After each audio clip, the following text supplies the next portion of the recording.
I don't know if I should be saying hello or rather good day, mate. I'm Tracy with no E, and I'm joined by my lovely host, Ms. Vita M. 101. Yo, it's Yes. been a while.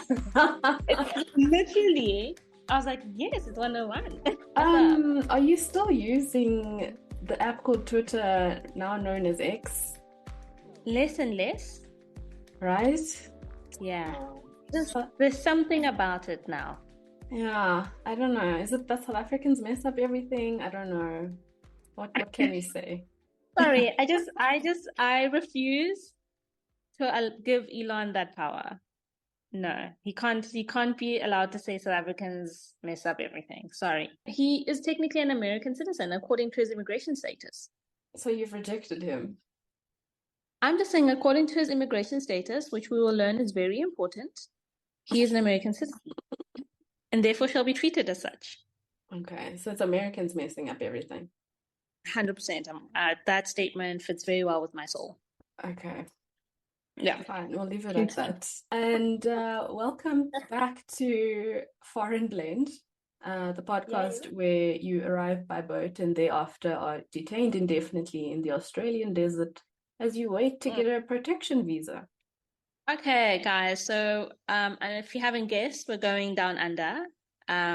We are doing a limited miniseries review on the show on Netflix, super cool, called Stateless, right on brand with what we do here, which is talk all things about being a foreigner and being an immigrant and the struggles and.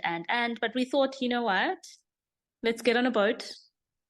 Let's talk about Africa for a minute and see how other parts of the world deal with the question of immigration. So we're in Australia watching Stateless this week. Mm. Yeah. What would you give the show out of 10 up front? You know what?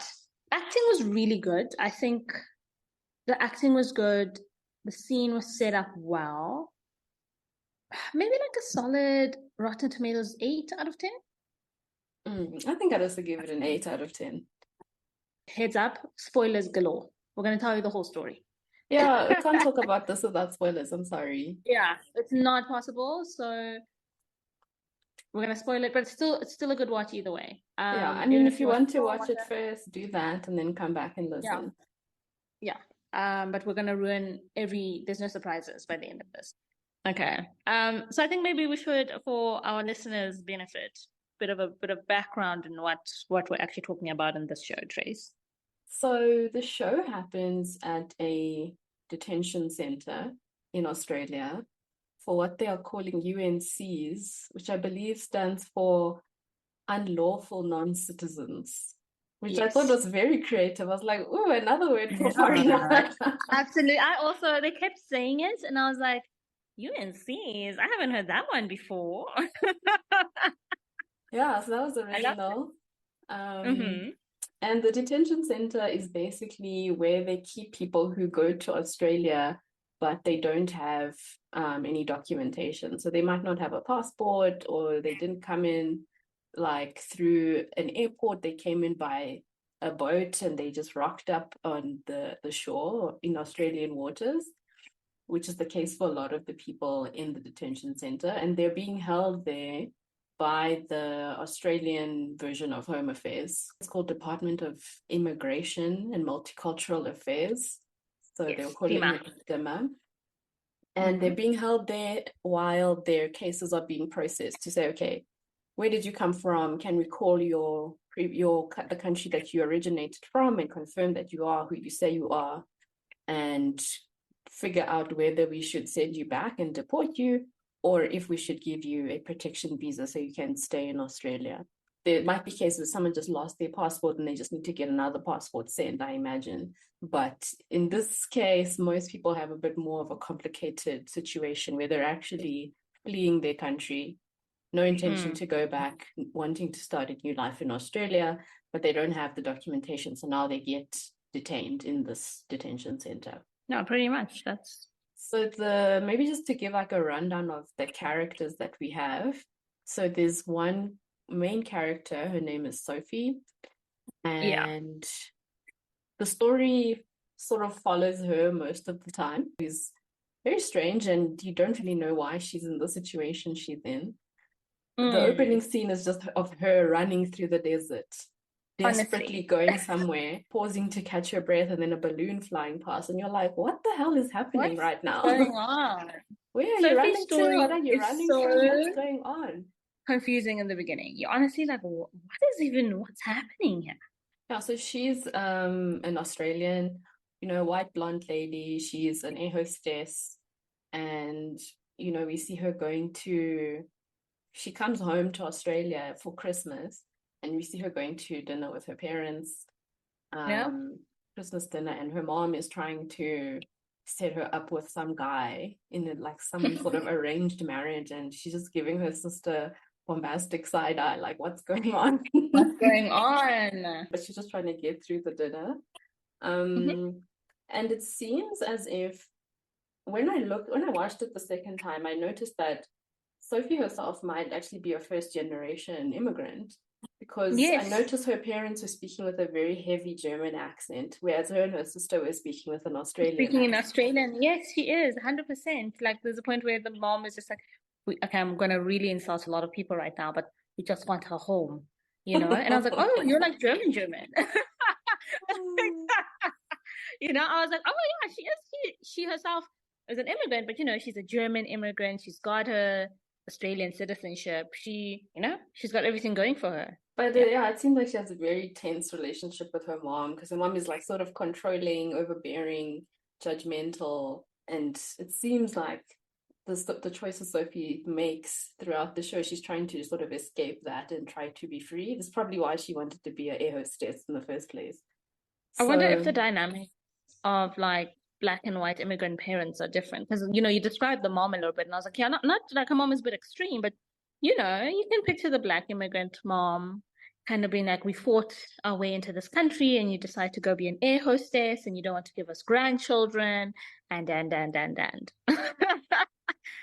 I see the chat. I relate. Well, not really, not personally. Sorry, mom, you're cool. But like, you see it, like, oh, okay, we all are the same people. Yeah, I think there is that dynamic going on, because it seems like the mom wants her to be married as like some sort of marker of achievement. Success, yeah. And I 100%. Think she, like Sophie, also has tension with her sister, because her sister got married and has the children, and now the mom wants to make sure the second born also does the same thing, so she can, I don't know, complete her parenting to-do list. I don't know. Yeah. Check the boxes. My children, move them here, they're successful, they have good husbands, they have healthy kids. What more do you want as an immigrant mom, Exactly. So that's the first character, and she's played by Yvonne Strahovski. So I know her from playing Serena in The Handmaid's Tale. And I just remember that opening scene of her running through the desert. It was so jarring for me, because I just got so used to seeing Serena so super composed and polished in her green outfit in Handmaid's Tale. And here she's like raggedy, dirty, sweaty. And I'm like, yo. She definitely does not shower the whole 3 months. Yo, guys, let's not talk about this whole thing of like white people don't bath. But like, let's not get into that. We see you, Ashton and Mila Kunis. We see you. Anyway, then the other key character is this guy called Cam.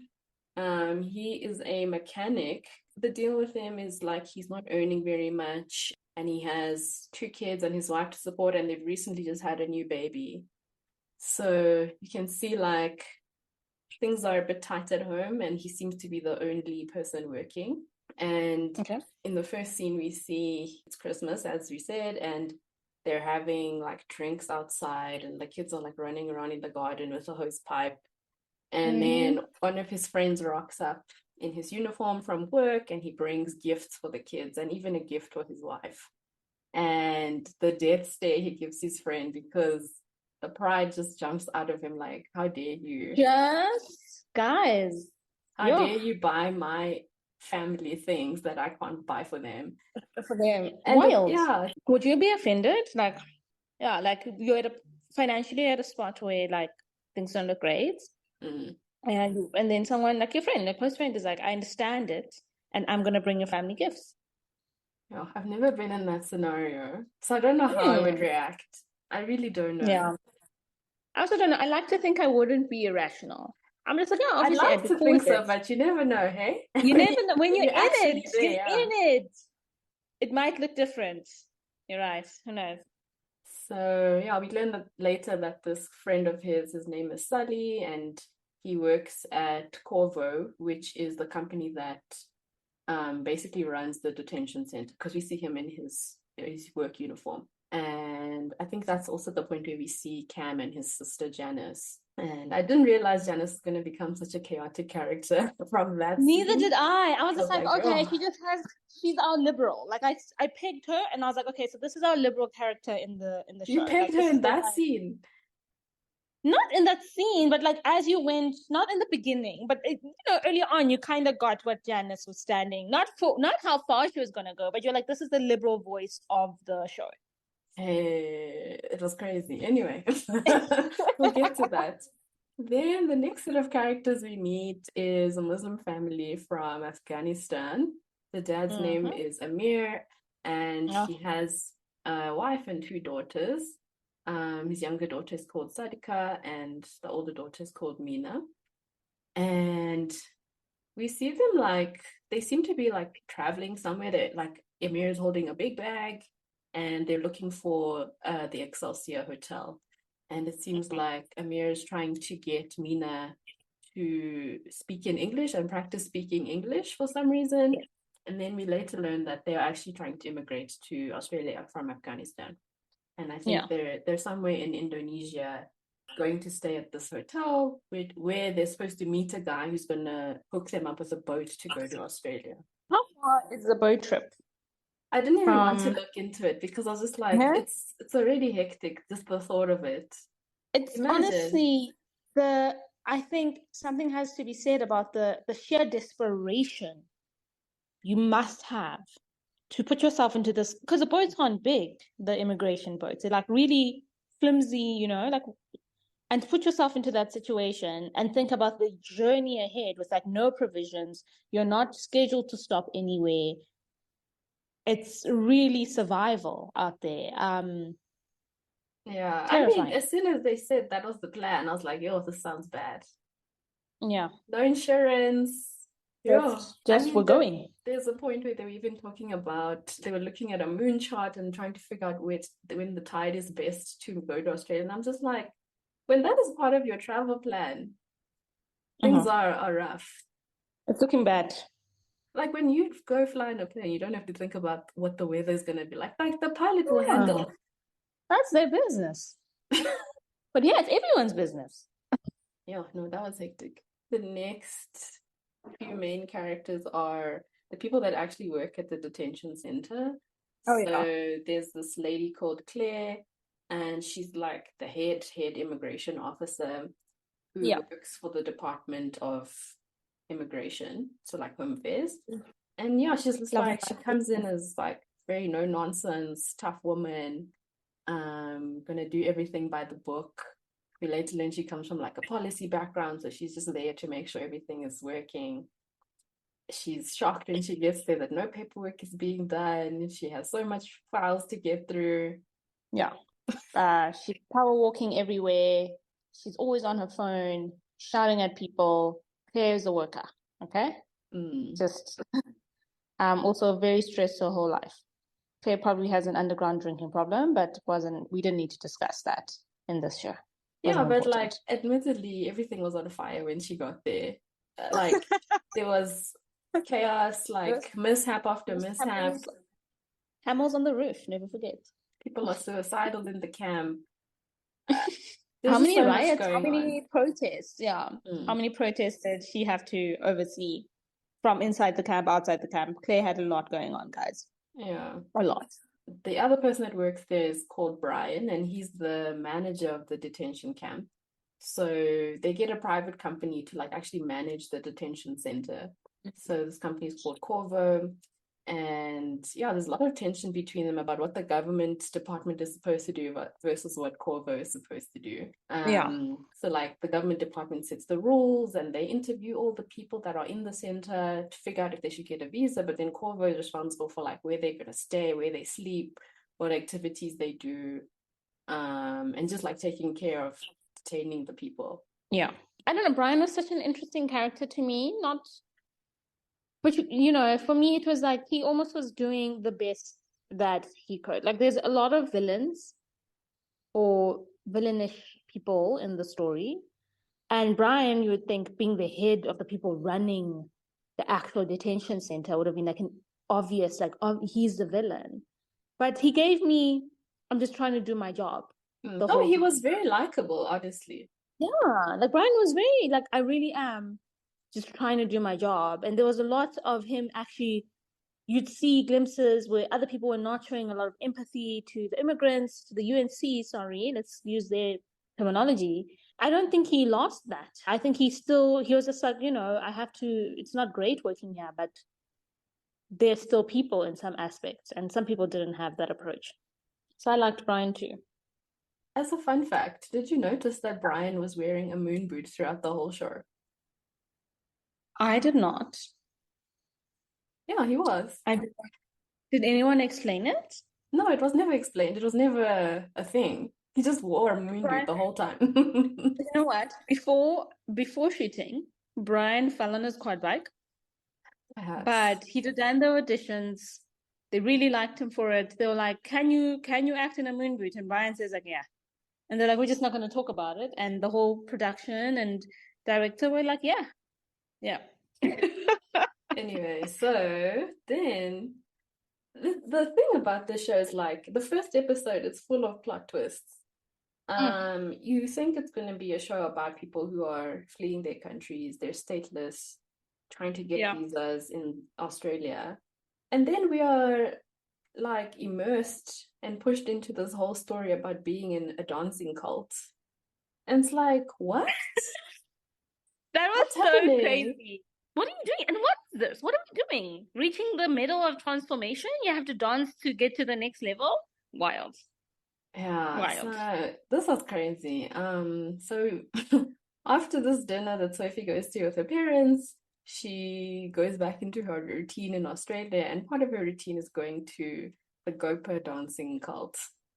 And basically, at the center, they're supposed to help people let go of other people's opinions of them, and it's supposed to be a place where they become free. And they do that through dancing. So it seems like they target people who are like rejected by the world or their families in some way, and they somehow like find a home at this cult and they find acceptance there. So it's clear why Sophie actually ends up there in the first place, because of the relationship she has with her mom specifically. Yeah. So yeah, there's this big show where the prize is the trophy of transformation, and like Sophie is cast to be like one of the lead dancers in something. So Cate Blanchett's character is called Pam, and the husband is called Gordon, and he is the guy that plays Prince Charles in The Crown. And I was just like, in which season? In season 5. Yeah, season 5 of The Crown. Yes. Yeah. And I was just like, I really didn't like Charles then. And then this guy's the bad guy in this series as well. And I was like, ugh. Not looking good for this guy. So yeah, it seemed very random that we were being taken through this very weird storyline that felt like it had nothing to do with being stateless. Meanwhile, then we'd cut to like Amir and his family fleeing Afghanistan, and we're seeing like hardcore refugee stuff. And I'm like, why are we being subjected to the mental breakdown of white Australian lady? Like, what's going on? Yeah. Yeah. It was just such a juxtaposition. Like, Amir's putting his family on the boat. I love you. The wind is chopping in the background. You can see the seas are crashing. It's a mess. And then someone is literally saying, I'm going to dance for the trophy of transformation. And you're like, what? What are we watching? Yeah, it made no sense. But then later on, it comes together. So then I think we cut to like the Corvo Immigration Detention Center, which is basically a prison. But, the PC term is detention center. And Brian tells everyone, It's not a prison sentence. It's meant to be a waiting area where the Oh Australian my God. government holds people as they decide what to do with them. So they have to all wait for an immigration interview, and they have to have a case officer assigned to figure out who they are and whether they should be given a protection visa or not. Things are tense at the detention center as well, because there's lots of like human rights organizations keeping a close eye on the place. The nuns, they have like the nuns. visiting. They have lots of groups that visit the detention center, and the nuns, like, there's a Christian organization involved, and the nuns always go and visit, and the nuns take a turn. The nuns take a turn. I didn't expect it from them. I didn't. Yeah, I later like researched about it, but apparently it's a thing that churches do. Like in some countries, oh wow, like a church is supposed to be like a sanctuary area that is not, that is protected within the jurisdiction of a country, so that like people that are fleeing are still protected if they are in the church. They're in the church, yeah. Australia doesn't cover that. I always wondered if South Africa covered that, because I remember there actually was a crisis a while ago with the Zimbabwean immigrants, the UNCs. And they went to the church. There was this massive church in Cape Town, and they went there. And I just, I can't remember the end of the story, but does South Africa have the same, like if you're in the church, technically, as long as you're on church premises, you are not subjected to you cannot be subjected to deportation and harassment. Well, not harassment, but whatever, by the Department of Home Affairs. I also heard about that story. I'm not sure if it was just goodwill or if like it's a thing. Yeah. We'll read up on it. We'll give you feedback, listeners. Don't worry. The more we know, the more. So so we're at the detention center, and we see that Cam eventually decides that he's going to quit being a mechanic and take the job working for Corvo so that he can earn more money for his family. So I think it's like on his first day on the job, he's like processing new immigrants that have come in. And I thought it was funny that like, I think the first person he processed was a Kenyan guy because by his name, I knew he was Kenyan. I was like, we worldwide, baby. And then the second person is like, Jiggy Jiggy, it's Sophie. And you're like, wait, but we know she's Australian. Why is she being... And she's busy dancing for the trophy of transformation. Yeah. Why is she here? So the last time we saw her, she was like by the ocean somewhere, and now she's being processed as an immigrant in the detention center. And we're just like, okay, now what? So that's how the first episode ends. So it had like a lot of cliffhangers, plot twists, time jumps. Yeah. So much going on. The Amir story for me had a lot of like, there was always something they weren't telling you in his story, right? And you kind of thought you got a good idea of who he was all throughout and whatever. And when they went investigating into his story, like there was always that underlying, like, oh my God, maybe he is a bad person. Maybe he's coming into the country for nefarious reasons, even though everything you're seeing is saying no. And I think when you look at Amir's story arc, it just becomes sadder and sadder and sadder, because you get this guy who's running away generally, like his wife was part of a group that really were being slaughtered by the Taliban, and he was like, no way in hell, me and my kids gotta go. And all he wanted was to raise money so he could get his family and himself on a boat and go to Australia. And in the midst of doing that, of raising money in Indonesia, he tangled. I think that's the best way to describe that. Jada, do you agree? Please don't bring such chaotic energy into the chat. He tangled with characters who ultimately would get him in trouble and lead him, spoiler alert, to not getting his protection visa.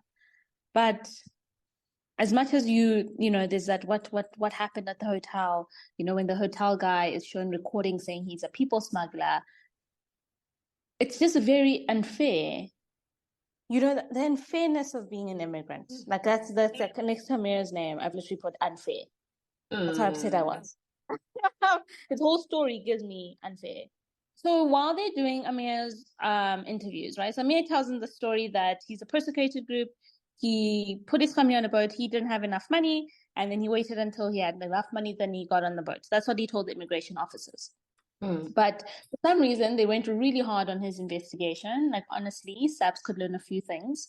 They gathered, they gathered videos, they gathered information, and the story that is portrayed is that Amir is actually a people smuggler. Like he's taking money, smuggling people to Australia, and according to the immigration law, he doesn't qualify for a visa under those circumstances. And they have this video of this guy from the hotel where Amir was actually, true story, was what he was doing was translating for people, but doesn't look like that. And then this guy testifies very confidently that Amir was a people smuggler. He was dealing with one of the most popular people smugglers in Indonesia. He was, he was part of the team. Amir's in the gang. Like, this is a bad dude. And when the recordings he gets of Amir look really bad, like out of context, whatever. They look bad. They look exactly like how I described it, like someone who's organizing to smuggle people out of Indonesia to Australia. And it was horrific. And that time, Amir and his family are victims of this dude. So there's this other guy called Kumar, who I think is the Pakistani middleman who's organizing the boat trips for these people. So Amir and his family are using this guy's service because it's probably the only sort of travel that they can afford to go to Australia in.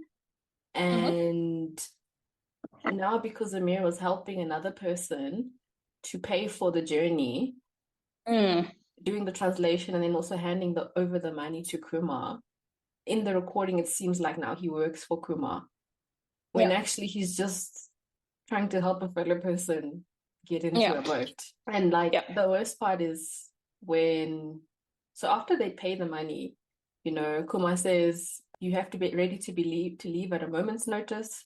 When we knock on the door, we're going, no refund. We're going. And so eventually the day comes and they get on a bus to go to the boat. And they are told on the bus that when the Australian police find them on the beach, they can't have any identity documents. So they're told to give Kumar their passport on the bus. So everyone has to kind of relinquish any sort of identity documents. And that's like rule number 1 of human trafficking. Always keep your passport with you. I was just like, when I saw it happening, I was just like, this is going to be bad. And I mean, that's true. That's the definition of like how you become stateless. So statelessness is when a person does not have any documents to prove their ties to a country. So it's like on the ground, people say when you don't have any papers. So you need some sort of document that recognizes you as belonging to a specific country. And usually the first thing you get is a birth certificate, and then a passport and a national ID, a driver's license. So now they're being told on the bus, listen, when you get to Australia, you must have nothing, so that they give you a protection visa. And I was just like, this Kumar guy sounds wrong, but okay. And it turns out it's a very big problem for them because now they get detained because they don't have documents. Kumar was a bad guy. He was a bad man. So they're being driven to the beach in the bus, and then they get off the bus and they say, there's the boat, just get on the boat. It seems like Kumar actually set them up, and it was a trap so that the local police could catch immigrants. So it seems like there was some sort of corrupt deal between the middleman and the local police to say, hey, there are these immigrants who are trying to leave. I'll deliver them to the beach at this time. And then you can come and catch them. So it was just chaotic. They're running for their lives, basically. And they didn't even get on the boat the first time. So they had to actually do a second attempt. So I was just like, you've lost your money, you've lost your passport. Yes, that's the thing. But you still have to get on the boat to Australia because there's no other plan.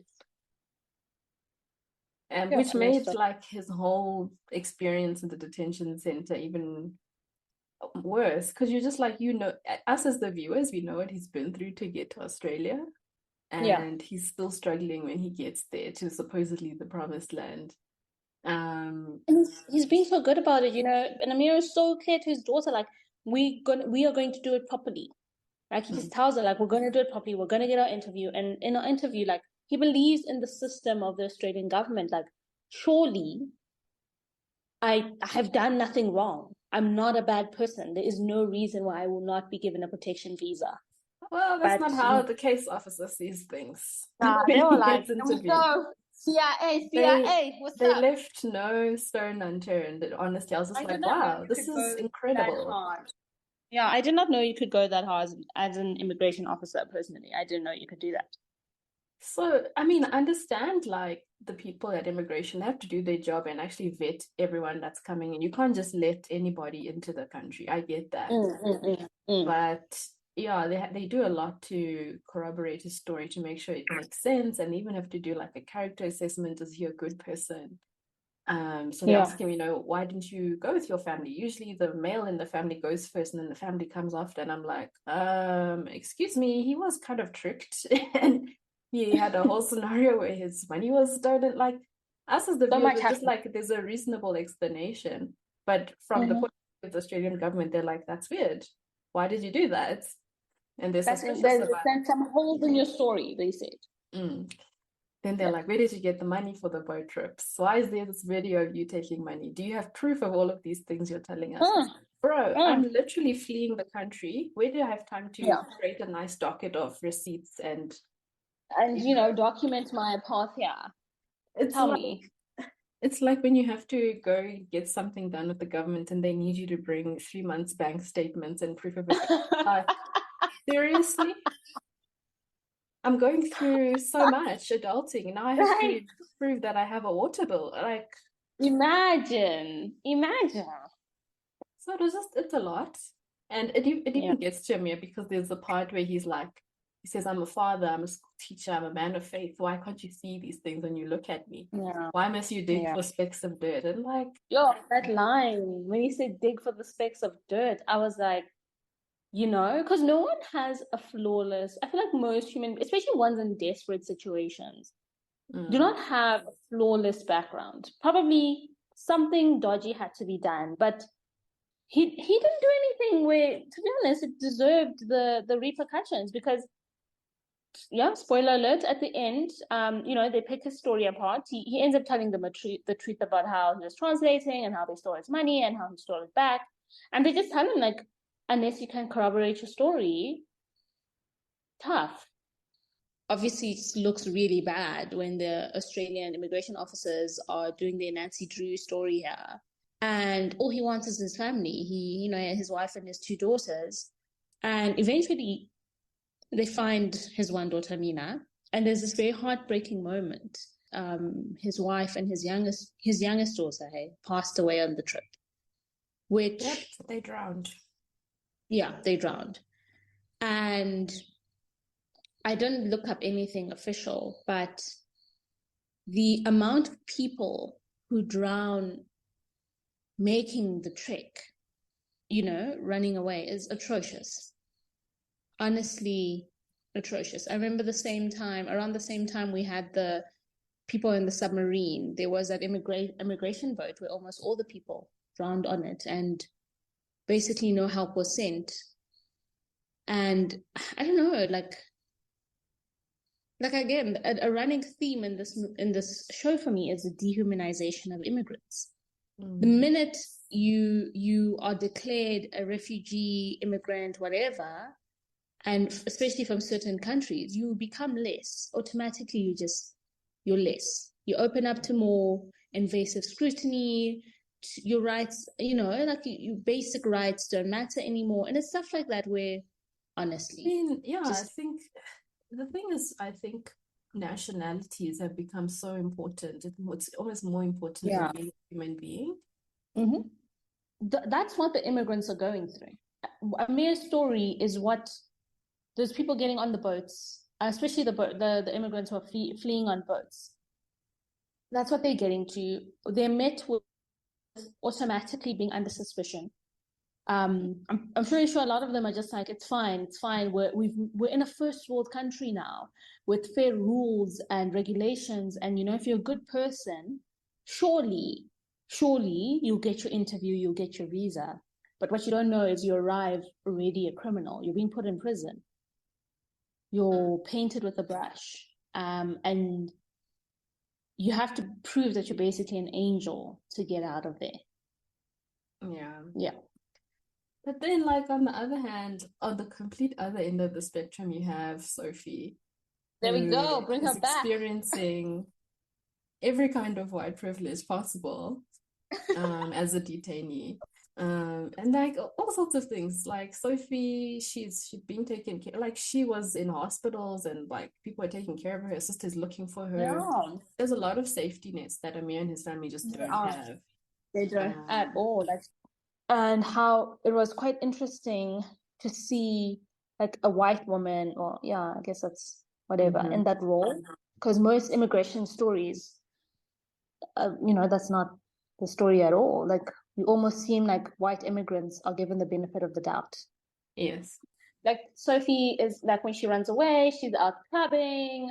When she steals that other person's passport, like she's sustaining her life by just existing. Amir and his family have to fight to exist. Yeah, I think even on the first day that Sophie is there, one of the guards gives her a phone card, like immediately, like no questions Yeah. asked, call somebody. I don't know if everyone gets that treatment on the first day. No, I don't know. Yeah, Cam did. He gave her a phone card and be like, "Does your family know where you are? Don't you want to go call them?" Yeah, It seems like people have to fight for phone cards. and then Javad is another detainee, and he's approaches Sophie and he's like, "You're gonna be our voice because people will listen to a white person who's in here with us." And Sophie is like, "Whoa, whoa, whoa, whoa, whoa. I didn't sign I up just for want to be this. free. I'm just trying to escape my parents. I'm not trying to be Like, the straight up, spokesperson they annoy for me. I'm just trying to get out of immigration." here. In a way, both the detainees and Sophie, they both want freedom. It's just a different freedom is different. And everyone wants the thing that Sophie has, like just being an Australian citizen. Except her. Except Sophie's like, deport me. She's Yeah, pretending to be German. bruh, Sophie the pretends German to be accent throughout this show. awful. She has this awful German accent, and you've watched the other episodes, so she's Australian, so it's so disturbing. But It's she has this so awful German funny.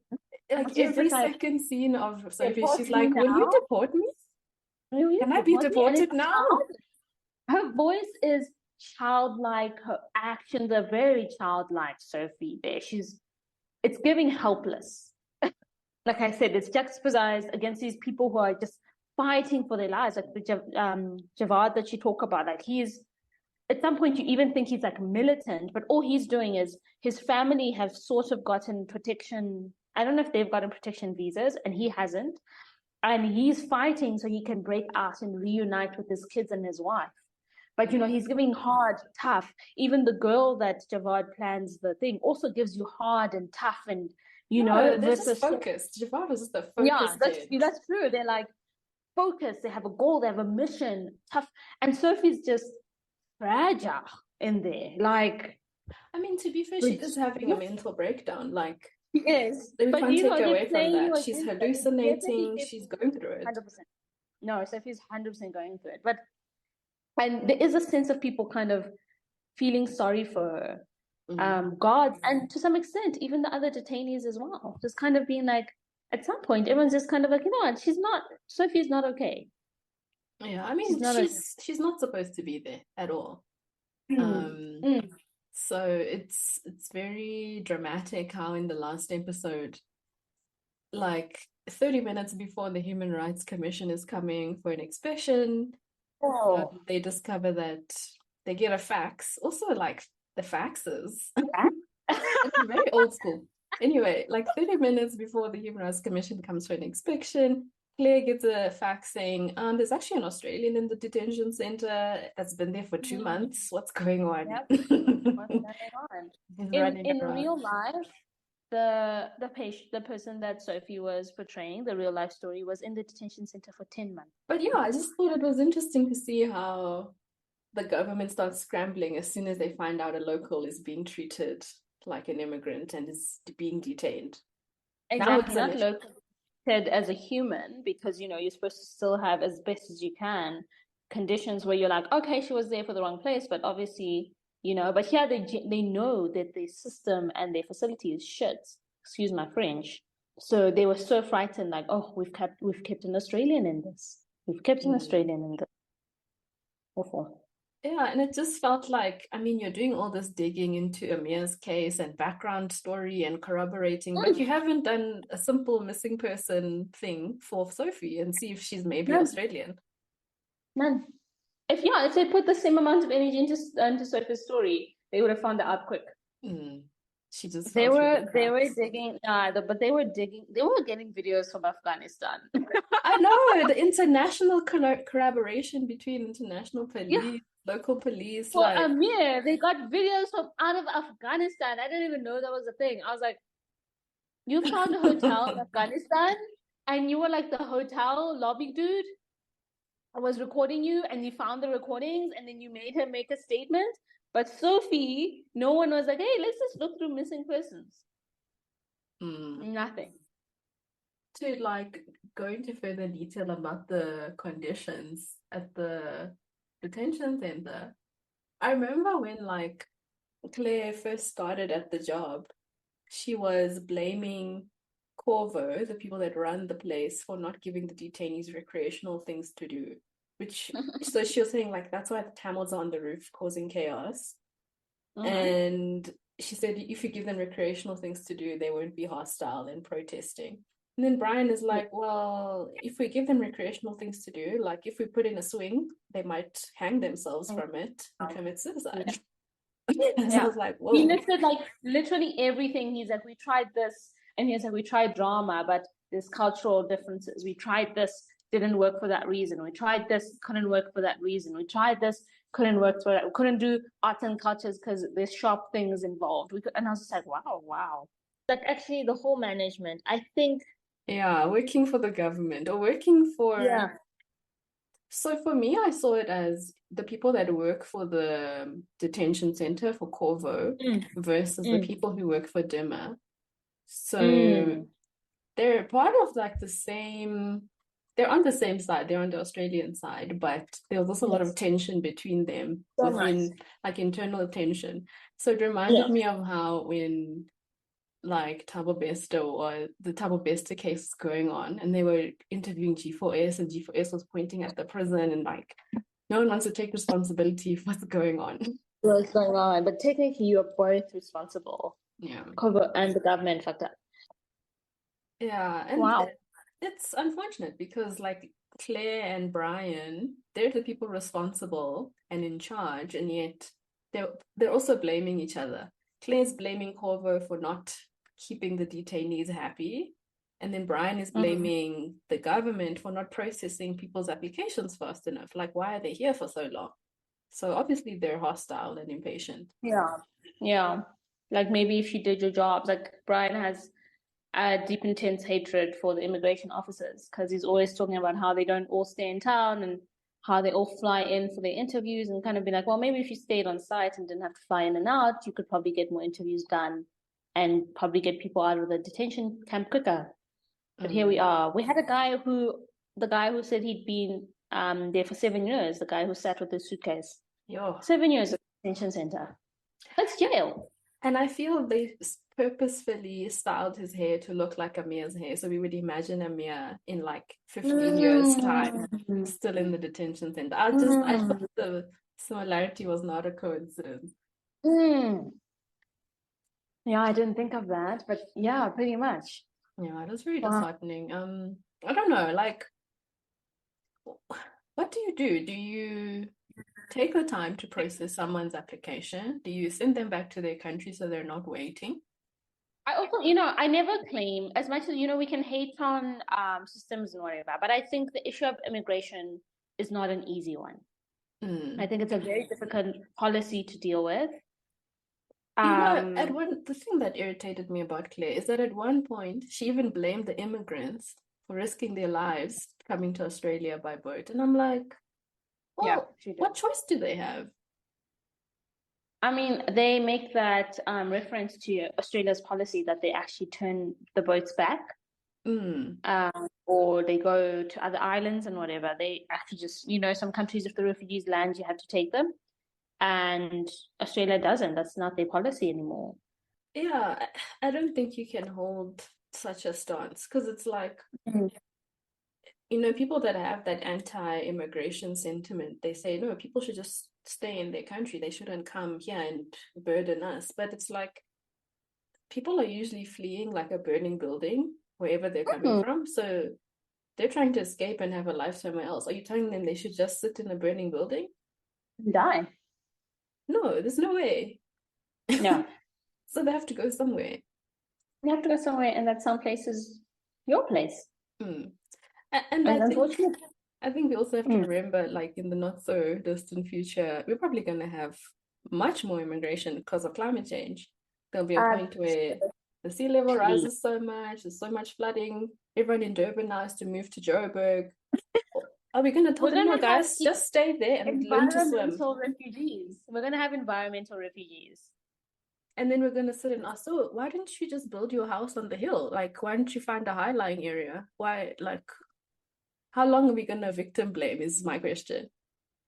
I mean, I think humans will always victim blame, but it's always wrong. It's always wrong. Because I think people like home. And if home was comfortable, and you always get immigration. Like immigration is a natural part of human evolution and trends.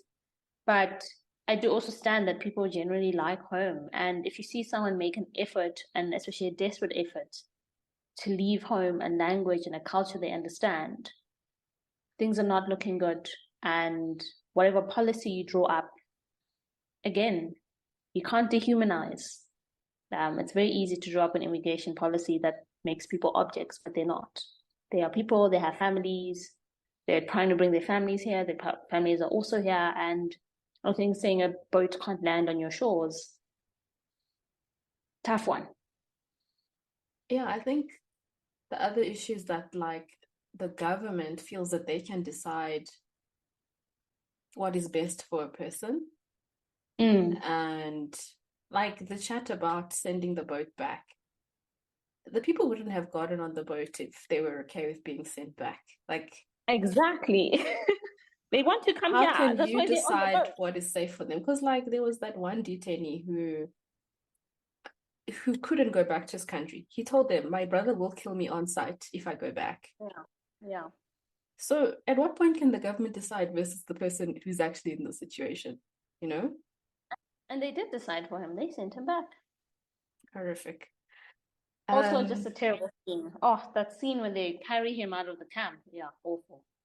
So I was thinking about how it is very hard to work for a department like Home Affairs or DEMA or a Corvo, because like with Cam's storyline, like you have a genuinely good person. He's just coming in. He just wants to earn some more money to pay for his new mortgage, to provide for his family. But like the longer he works for this organization, Corvo, like the worse things become for him. And it's like I've never thought of what it's like for someone at Home Affairs who probably came in bright-eyed, bushy-tailed when they first got the job, and then they just became a person that gives you side eyes and doesn't want to help you after you stood in the line for 4 hours. I've just never thought about what their story or what their home life could be. And I think Cam's storyline made me realize, like, oh, these are people as well. Yeah. And they're going through stuff, and their job is also not great. Yeah. I mean, if you've ever been through the Beitbridge border, you have a particular dislike for the border officials there. Because you feel like cattle in a line. They're just pleased to see you there. Generally, it feels like they're doing you a favor. Even though, you have all your papers, you're there legally. It's like they're doing you a favor. They, like, wow, you're scum of the earth most of the time. It really is treated, it's quite gross. But, you do wonder, like, what did they have to get through to have this attitude? What are they dealing with from their superiors? What are they dealing with the day-to-day? Dealing with human beings is not easy. It's not easy. Especially that one day where Cam, he worked a 12-hour shift and then he went home to take a nap and they called him back to work. He hadn't slept at all. No, he hadn't. And He he was still still in had his to uniform when they function. I called was him like, back. whoa. I mean, Cam's decline is so interesting because, like you said, he starts out, he's putting up swings for everyone. All the detainees know him, Mr. Cam, Mr. Cam. And you see the slow eventual decline. And he tries to do the good thing a number of times. Like there's an incident when there's a detainee who causes a bit of problem, punches Cam, and the head lady who's quite cruel is like, grab him, and they take him to a blind spot, and she basically beats the detainee, the UNC. And Cam actually tells the truth about that incident. He's like, you know what? We held him. She beat him. And it was not like it was undue force. And he thinks, you know what, I've done it. I've done the right thing. And to turn around and to hear that all charges have been cleared. And I think for that me, lady that's the goes moment. on to get a promotion on top of it. I was like, Even. I think for me, that moment is when I see the switch in Cam, where he suddenly realized being the good guy means nothing. It means nothing in that situation. Stop treating these, you actually get hurt. Like Cam gets hurt when he has to take down the swings for the kids because they tell him they're going to hang. He's hurt by that. He's just like, he hurts seeing people being treated a certain way. And I guess it's sort of a protective measure. If you don't see them as people, you can't get hurt by their stories. So you see the switch off.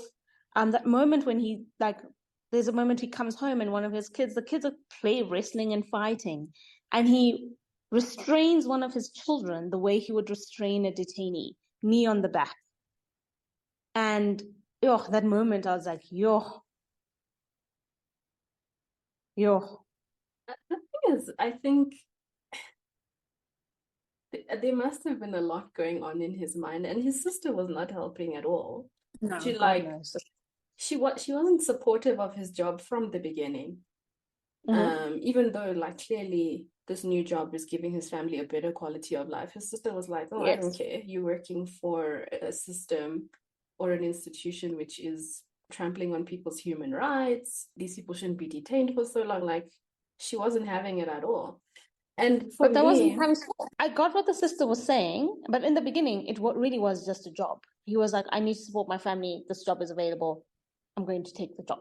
But the thing is, it wasn't a job. Like, he was taking all of that stuff home with him. Yeah. You don't just leave it there. And the thing about Cam's sister, she was so chaotic, and she really doubled down on the mind games. Because in the one episode, she's part of the protest that's protesting against what they're doing inside the prison. And Cam is there in the riot gear trying to protect the detention center. And good sis comes along with a protest sign saying kids don't deserve to be in detention. And she has handprints, which Cam's children actually put those handprints on the sign. And I was my God. Whoa. It's the mind games for me. Yes, I forgot that moment when he goes back and you're like, you had my kids help out with that. And I'm like, nah, that was a chaotic moment. And she makes direct eye contact with him. And I was like, a petty queen. Wow. Yeah, 100%. So, I mean, she helps out with a breakout from the prison where Cam is a god. She was integral to a breakout. Like, she was honestly didn't care. I'm going to do what I want. Let's go. It's very stressful because Cam could lose his job because Brian comes up to him and says, I noticed your sister visits detainees a lot. I hope she's not involved with this escape. And now Cam is like, yo, do I keep my job or do I rat out my sister? In the end, he ratted out his sister. That's what Cam chose. And I was just like, because he became part of the system. Cam had essentially, I think I said this earlier, Cam went through internally, animal farmed himself. He saw the injustices at the camp. He was trying to be kind of like a breakout star, like, you know what, I'm not going to lose myself in this. And at the end, he becomes the pigs in the farmer's house. Yeah. He becomes the one using undue force, enforcing the rules to a ridiculous level, like just dissociating from the UNCs completely. That is who Cam becomes. Yeah, so I don't know. Do you feel bad for people that work for Home Affairs at all? Or is it still unreasonable the way they behave given the conditions they're under? I think Stateless showed us that in any part, there's different characters. So you get the guard, the lady, who is, you can see she revels in this. She loves the cruelty. She loves the power she has over the UNCs. She knows how to work the system, kind of get her kicks out of it, really sticking it into them. Like, you have those types, and they're there. Like, those types who really thrive on it. You have the types like the kid. It's I a keep power forgetting trip his for name. them. Yeah. But then you have that kid where he honestly was just doing his job. I don't think there was any moment for me where that young guy was doing anything out of necessary. That was his job. He has to guard the UNCs. He doesn't engage overly, but he doesn't, you don't feel like he's out to prove anything to them. He just comes to do his jobs and then he goes home. And then you have people like Cam who start out with the white hero complex and end up on the complete other spectrum because they really let the experience get to them. They really do. And you get all three of those, because as much as I'm like, yeah, the Baitbridge officers are awful, I was also met really nice Baitbridge officers who ask about where you guys are coming from, where you guys are going. They make normal conversation while they're busy stamping your passport. They're just there for the job. This is my job. I have to check your documents. Okay, cool. I've stamped your passport. Travel safe. Goodbye. And then you have some who ask you for the most, you can see they want you to sweat. You have everything, but they want you to sweat. But the system, what sucks is the system allows them to do that. And that's where you become mad in general, because the system should not give anyone that power. But the system does. It supports that. If you want to be that person, you can in the current system. Yeah, any sort of system where someone has power over another person, you have to have some sort of check and balance to make sure they don't abuse that power. Especially when people are vulnerable, when they need something, like these detainees need the visa. They're very susceptible to being victims of someone's power trip. Yeah. Yeah, which is why that one cruel guard, she knew exactly the part of the detention center that didn't have cameras. Because you need the cameras to also keep the officers in check. In line, yeah. She was even like, oh, I thought everywhere was covered. Full well knowing she's got a blind spot. That she can do whatever she wants. And the fact that she could, she was so confident with the other guards. Like, she was so confident to use the other guards in her cruelty. Like, you guys won't rat me out. I don't know. I think you have to be a very good person to be in the system. That's why good people don't become politicians. Because there's nothing appealing about that for someone who's actually looking at good intentions. People don't want that, whatever. But if you're a little less well-intentioned, it looks good. You get the job, you get the money, you get the power. Claire is one person that still believes she's a good person, that she's trying to help people. Maybe she does in some cases, because like with Mina, she does get out, she does end up being with the foster family. Yeah. I think towards the end, Claire kind of had the opposite journey to Cam. So Claire definitely came in, she had expectations and she had orders. So she knew what she needed to accomplish. She needed to get the Tamils off the roof and and straighten the camp, whatever that looked like. And I think it was quite overwhelming in the beginning, but she made good strides. She was like, this is what we're going to do for the protest, we're going to be strong. But at the end, it got to her so much that Claire had the biggest, except for Sophie, probably the biggest breakdown of them all. Because he just, they told her, don't talk about the Sophie story to the press, don't do this. And Claire was just like, got you, ma'am. Raja puts the phone down, goes straight to the press and be like, let me tell you about this story. Because she kind of has I think maybe because of Mina, she has kind of these are people moment. Yeah, I don't know. She was confusing. Claire confused me a lot. Yeah, I think she went between those 2 points of view. Like, you could see at some moments she was like, yes, these are people, I'm trying to uphold their dignity. But at the same time, she was like, when the negotiator had to come in to speak Tamil to the Tamil guys, she was like, we're not negotiating with terrorists. Like, she was giving that vibe. And when she was stressed, she became more like that. Like, I don't care about these people, I'm just trying to do my job. Like the time where she said, just empty the isolation department or whatever. Like, she was just stressed and angry. Her boss was like watching her do her job. Like, she becomes the worst version of herself. But when she's calm and she can think through things, she was doing the right thing, I think. Yeah. Okay, yeah, I see. Yeah, I think that's why you're right. That's why she is confusing, because she swivels a lot. You can't completely like her, but you can't completely hate her either. That was clear, I think. Which is fair for anyone working in government, I guess. So you can't completely hate them because sometimes it really is their job, but you can't like them because of what they have to do. Yeah, I mean, I personally have a theory that if I'm going to Home Affairs, I try to deal with the people as early in the morning as possible before they've gone through the Seen too most. many. You're not going to get anything done at 3 p.m. No, you are not. They are tired. Yeah. They've probably heard all the stories, all the chats, all the problems. They are just like, get me out of here. I am exhausted. Okay. Yeah, Claire was, like I said, interesting character, also loses herself. And I think that quite solidly brings us to the end of Sophie's story. And her mind breaks, shatters. She's dancing, telling everyone to dance with her.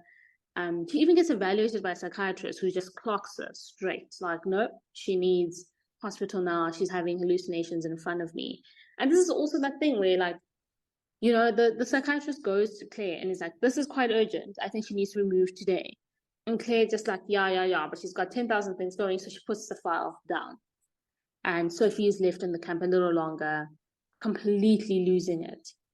And I think that's probably a part that's missing in the policy for detaining people. Like, what sort of trauma have they been through to get to Australia? And are you taking care of their mental health while you're detaining them?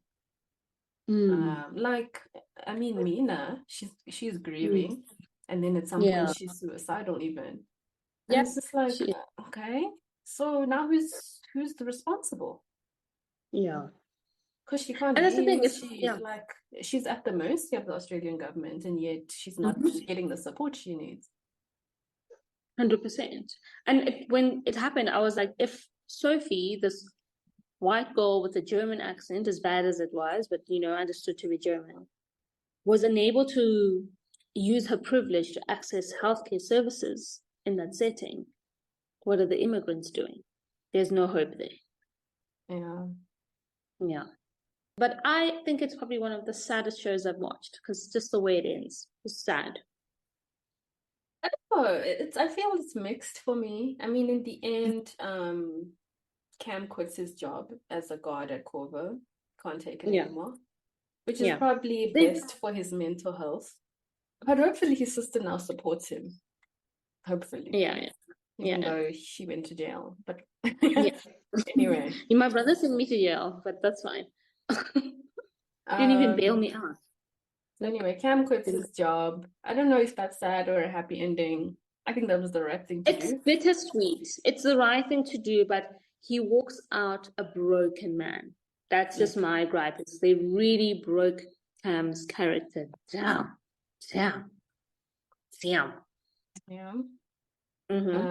Sophie gets released and she goes for psychiatric care. Yeah, I guess that's a happy story, but you know, Sophie. It's a bit worrying because you still know, like, Sophie doesn't want to be in Australia at all. She doesn't. She has actually she's not okay. She actually has to stabilize first before she can make that decision. Then Mina leaves the detention center and goes back to live with the foster family. But leaving her father, Amir, who has virtually very little hope of leaving the detention center at this point. Yeah, it's not clear because now, even though Amir has told them the truth, will they believe him? We don't know. We don't know. I hope he gets released. You can hope, but the show leaves you with pretty much just the assumption that Amir is going to be here for a minute. Yeah, because at the end of the day, it's an administrative process. It's bureaucracy. You have to go through the motions, and if you get out with a tick, you get your visa or whatever. Claire still seems to work for the government, even though she did blow things up with the reporting to the newspapers and stuff, the press, media. So she admits that things are not in the government are not working as they should, but I don't know if she gets fired. I think it would be very suspicious of them to fire her. So she kind of maybe gets away by being so loud. Like, it would look really bad that she told the truth, and the next thing she's a government official who is fired. Yeah, but whistleblowers are fired all the time. In South Africa. I don't know what happens internationally. Well, I hope so, because I do think Claire's heart is in the right place. I think she's one of the Yeah, good ones. I wouldn't want her to be replaced by like someone like the bad god, you know? yeah, that God was a mess. So Okay, maybe yeah, she gets okay. fired, maybe she doesn't, we don't know. We don't know. Then yeah, then the whole show ends on like a very sobering note with some stats about how Australia has now moved all of its detention facilities offshore to other islands like Papua New Guinea. Papua New Guinea, So they yeah, can I reduce read the that. media coverage and the protests, and but it also means that there are now fewer lawyers that can help the detainees. Yeah, So I was just and like, the "Oof, that's a churches and stuff problem." can't. Yeah, the churches and stuff can't reach that area. Well, it depends what your budget is. Are you willing to fly out to smuggle In a the name camera of inside of a Jesus, chicken? I don't know. the nuns probably are, but they have to see how much the church is willing to give to them Yeah, but I mean to get there. that's strategic on Australia's part. Yeah, yeah. And then yeah, the last stat was that globally there are 70 million people who are displaced and seeking sanctuary, and 35 million of those people are children. Very sobering stuff. Yeah. Yeah. The refugee crisis is a humanitarian crisis. That's it. That's my final takeaway from it. And the minute we remove human beings from the equation, or treating people like human beings, you're already wrong, no matter what you say. Yeah. Yeah, man. You got a country blessing there. You never know what life will throw at you. How lucky we are not to be in such a position. 100%. Like nothing we did ever guaranteed. It's honestly luck of the draw. Like nothing Amir ever did in his life justified what he went through. And Amir stands for the countless immigrants who can tell a similar story. Yeah. But on a lighter note, I found some of the Corvo scenes so funny. There's the one guard, his name is Sully, and I've decided to call him Brother Man, because every time he speaks to Cam, he says, "Brother this, brother, Yes, better he you than does. me, brother, what are we doing tonight?" Yeah, he does love his, yeah, for sure. And then there's a point where it's the day that Amir arrives at the detention center, and he's shown his room, and Amir's like, no, there must be a mistake. I'm not a criminal, because he thinks it's prison. And Brother Man just tells him, okay, dial 9 for room service. Love it. I was like, bro. Love it. And then the other thing he said was, when he was processing some new detainees that were coming in, he was telling Cam, giving him advice on the first day, saying, Cam, these people have better English than you. Don't let them fool you. I was like, that's true. Brother Man had bars. He was given a few good lines. Yeah, he was my favorite. For me, the best was the Tamils on the roof. Always consistent. Anytime they were on scene, I was like, let's go. The Tamils on the roof were our comedic relief. Let's not lie. Every time I was like, Tamils on the roof. They were on the roof the whole time. Like, strangely, even though like the saddest stuff happens at the detention center, also the funniest things happened at the detention center. It's too funny. It's too funny. Very funny things happened there. Hashtag Tamils on the roof. Yeah, I mean, it's honestly, like I said, solid 8 out of 10. You won't regret watching it. You get to learn a lot about the Australian immigration system and empathize a little bit. Yeah, I mean, I enjoyed it. I'd highly recommend. I think it gives a really good view of all the different sides of immigration, both the people that are trying to leave their countries and people that are trying to process people when they come, the government, and all the complications that come private with security, all of those things. Yeah, I thought it was very interesting, very well done. So kudos to them for making such a show. Yeah, 100%. Genuinely enjoyed it. Okay, guys, it's been fun, Blend. Catch us again on the next episode. Thank you for listening. Honestly, we appreciate it. And have a good day, week, month. Goodbye, guys. Bye.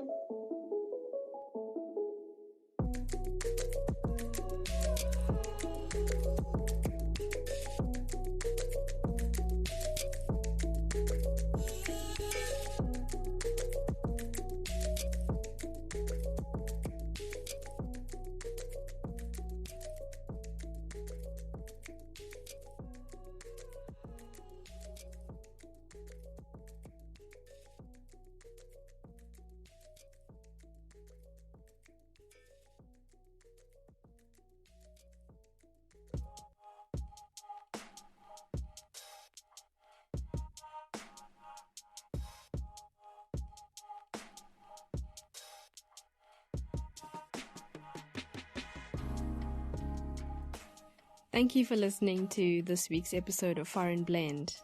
You can find links to all of the things we discussed in the description and the show notes. We love hearing from our listeners, so please remember to tell us what you thought of the episode by sending us a message on x.com or leaving us a comment in the comment section on YouTube, where you can find us at Foreign Blend. Thank you guys for listening. Bye.